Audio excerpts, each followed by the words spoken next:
Hello guys, I'm Tom, and today we're going to explore what haunted masks are. One of the most terrifying, monstrous, and complex objects we can find in the Goosebumps universe is undoubtedly the haunted masks. These are not just simple costumes. These masks possess a dark power that goes beyond the physical, capable of merging with the person who wears them. They not only transform their face, but also alter their personality and essence. Each mask is a distorted reflection of what lies within the wearer, a manifestation of their fears, insecurities, and darkest desires. That's why, in this video, I will explain in detail the history and origins of the haunted masks, and for that, I will give you a summary of their story in the series and books. Then, I will talk about their physical appearance, their personality, and their incredible known abilities and weaknesses.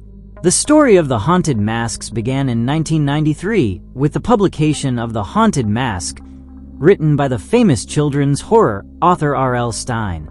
This book not only became one of the most popular in the Goosebumps series, but it was also the first to receive a television adaptation in 1995, cementing its status as one of the most iconic tales of the franchise.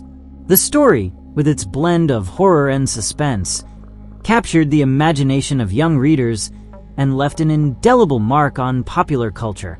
The origin of the haunted masks is a deeply tragic story that not only involves dark magic, but also an intense inner struggle of the shopkeeper with himself. This man, dissatisfied with his own appearance, reached such a deep point of desperation that he decided to shed his original face to create a new one that would allow him to escape what he could not accept in himself. The shopkeeper was not simply looking for a new face. His hatred for his own face was so strong that he resorted to a dark spell to create a new identity, one that represented what he wished to be but had never been. What initially seemed like an attempt to reinvent himself, a search for acceptance and beauty, turned into a terrible mistake. By doing this, the spell granted him a new appearance, but it wasn't just a mask. His new face fused with his skin, becoming a living mask. However, something terrible began to happen. His new face could not remain intact. Over time, the appearance he had created began to deform. The magic that had transformed him was imperfect, and instead of creating a stable new face, it began to reveal what he felt inside, a sense of self-rejection and emotional decay. As the shopkeeper looked at his face, his dissatisfaction with his identity was so strong that it manifested physically in the deformities of the face he had created. The masks, in fact, did not only represent an external change, but also reflected his broken soul and his inability to accept himself. No matter how many times he tried to replace his face with a new one, the deformity always returned. The masks, which in his mind should have been a solution to his disdain for his original face, always ended up becoming monstrosities, reflecting what he could not escape, the inner monster he had created through self-rejection. By trying to change his face over and over again, the shopkeeper could never prevent his inner suffering from manifesting in the appearance of those masks. This cycle of constant face changing became a prison for him, because the masks not only represented his desire to transform, but also the impossibility of escaping the internal deformity he had cultivated. His inability to accept his true identity translated into constant disfigurement, and the masks became something even more horrendous over time, as if the spell he had invoked was not only affecting him physically, but also trapping him in an eternal distortion of his being. The haunted masks, then, were not just objects created by magic. They were a physical manifestation of the shopkeeper's emotional torment. Each deformation reflected his inner suffering, the rejection of his own being. The reason the masks became more monstrous each time was not just because the spell was breaking down, but because his lack of self-love was what fed the deformity, a deformity he could never control. because it was the reflection of what he felt inside. In the end, the shopkeeper called them the unloved because the masks represented something he himself could not love. They were not just deformed faces, but also symbols of his own rejection of himself. No one could love those faces, not even him, as each mask had become a distortion of what he desired but could never achieve. In his desperation, the shopkeeper saw these masks as a constant reminder of his inability to accept his true identity and his curse to live forever with the deformity of his soul. Then we meet Carly Beth Caldwell, a shy and frightened girl who is constantly the target of bullying from her schoolmates. They call her a coward, laugh at her fear of simple things, and put her in uncomfortable situations just to see her reaction. Tired of this situation, Carly Beth decides that on Halloween, she will take control and teach a lesson to those who torment her. To do so, she searches for the most terrifying costume she can find, one that will make her unrecognizable and give her the courage she so desperately craves. It is then that she discovers a strange costume shop where she finds a creepy mask with an unsettlingly realistic appearance. Despite the warnings from the mysterious shop owner, Carly Beth takes the mask, unaware that what she has just found is not a simple Halloween accessory, but a cursed object with a much darker history than she could imagine. From the moment Carly Beth puts on the mask, she feels an immediate change. Her fear and shyness disappear, replaced by an unusual aggressiveness and confidence.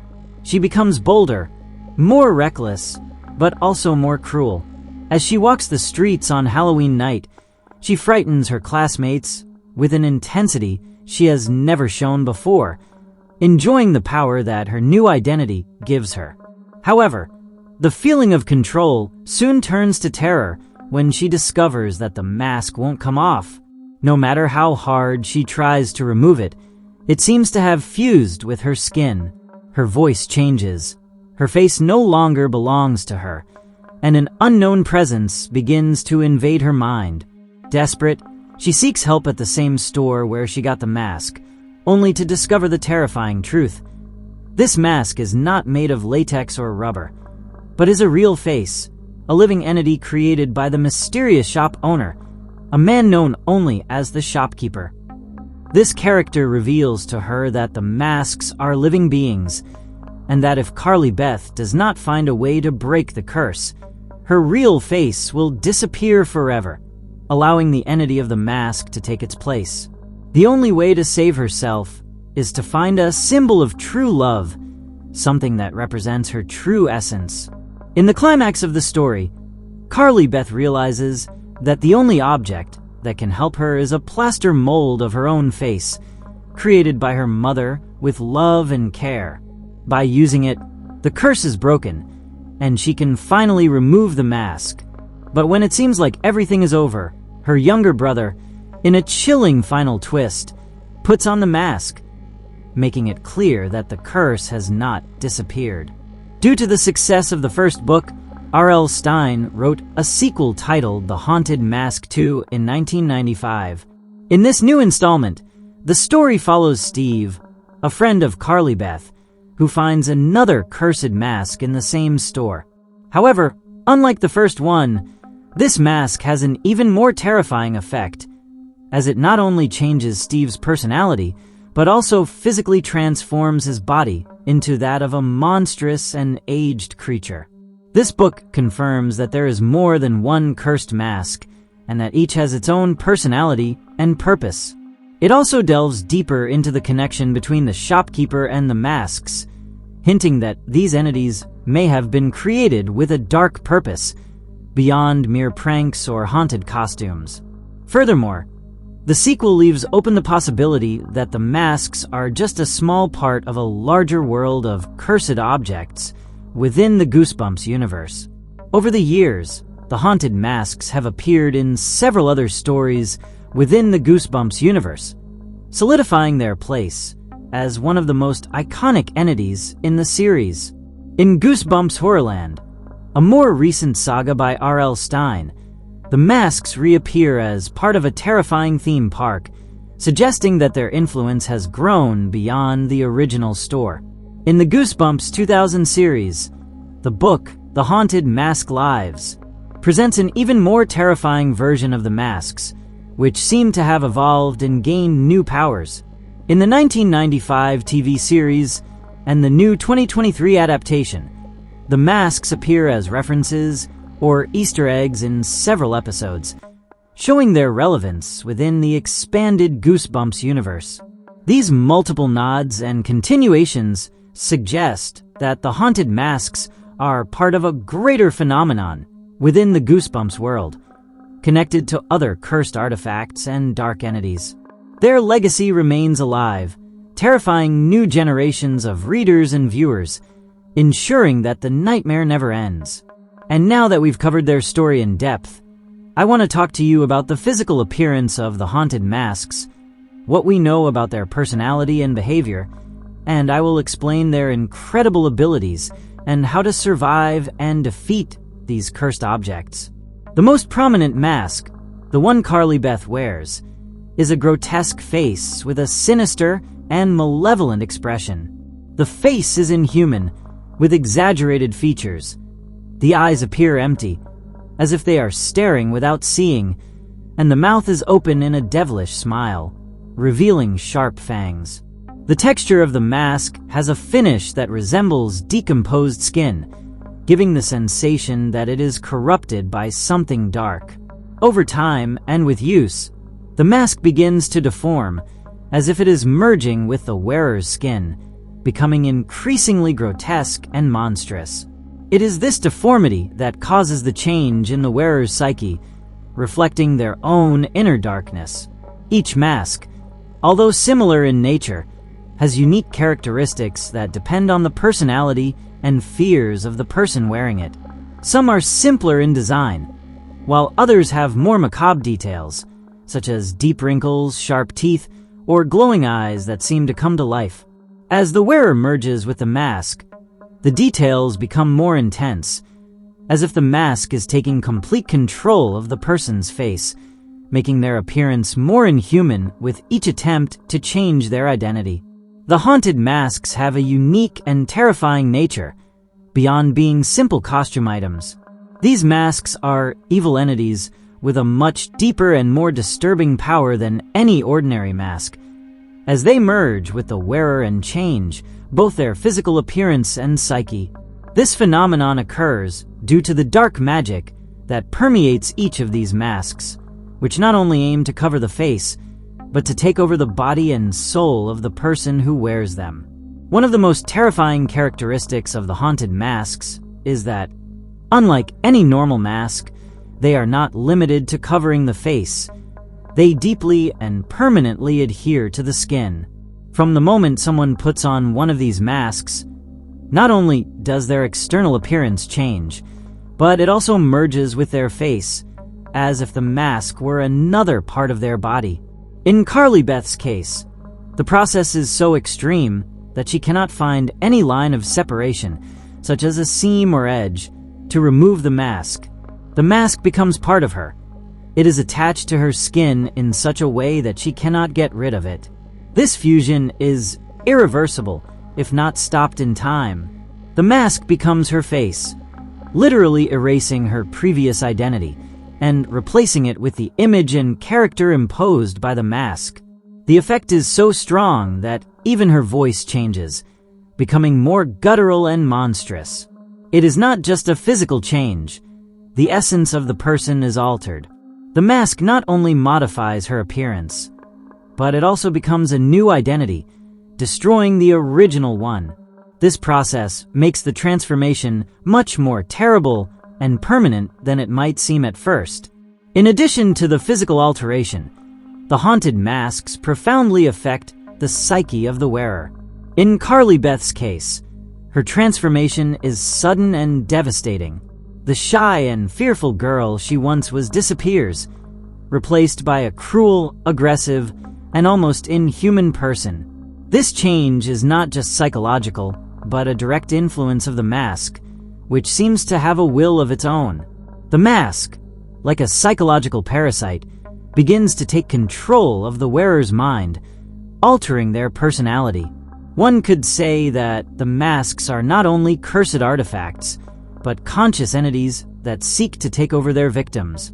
In the haunted mask, too, it is suggested that each mask has a unique essence, which means that each one causes a different personality change, depending on its nature and the type of influence it exerts over the wearer. This shows that the masks are not just magical objects, but entities with their own intentions, seeking not only to affect the body, but also the soul of their wearers. The most terrifying aspect of the haunted masks is the impossibility of removing them once they are put on. In Carly Beth's case, her desperate attempt to take off the mask is ineffective, as there is no visible edge or seam to hold onto. The mask has fused with her skin in such a way that it is no longer possible to separate the two. It is not just an object that covers her face. It has now become part of her, as if the mask and the person have merged in an unbreakable bond. The only way to survive, overcome, and break the curse of the haunted masks is through a deeply symbolic concept, a symbol of true love. This symbol is not just an object or an amulet, but a manifestation of the purest and deepest connection someone can have with themselves. It is the key to breaking the control that the mask exerts over the wearer, and it is directly related to holding on to one's own identity. What the mask seeks to do is something much darker than simply transforming the wearer physically. Its goal is to take over the psyche and soul of the person. Upon putting on the mask, the person begins to gradually lose their sense of self, and it is this process of depersonalization that causes the mask to merge with the flesh, deforming not only the face, but also the mind and spirit. The struggle becomes an internal battle, where the wearer must face their own feelings of despair, insecurity, or even self-hatred. The symbol of true love becomes the only tool that allows the wearer to resist this transformation. This symbol can be anything meaningful that symbolizes self-acceptance and love, a reminder of who they truly are, of their true essence. In some cases, it may be an act of self-love, such as looking in the mirror and recognizing one's personal worth, or it could be something external, like an object that evokes memories of happy times or people who truly matter. But the point is clear. The person must reconnect with their inner being before it is too late. However, this process is not simple. The mask, in its nature, acts as an emotional and psychological parasite, feeding off the wearer's insecurities. If the wearer is unable to find their own love or identity in time, the mask will begin to take full control, deforming not only the face, but also their personality, turning them into a distorted version of what they once were. In that case, the transformation will be irreversible. The person will no longer be able to free themselves from the mask, and the fusion process will be complete, turning them into a monstrous creature both inside and out. And this is all we know so far about the entities known as the haunted masks. Truly, when I was a child, these masks terrified me so much that I had nightmares of them coming after me, especially because they could even float through the air, chasing me. But let me know your opinion in the comments. Did you already know about the haunted masks? Do you think such a monstrous and terrifying object like these masks could actually exist? And finally, if you could have one in your hands, would you dare put it on? Share your answers to these questions and your general opinion on the haunted masks from the Goosebumps universe. As always, thank you so much for watching this video. I really appreciate it. If you liked it, share it to support the channel, and don't forget to subscribe so you don't miss any of my new videos.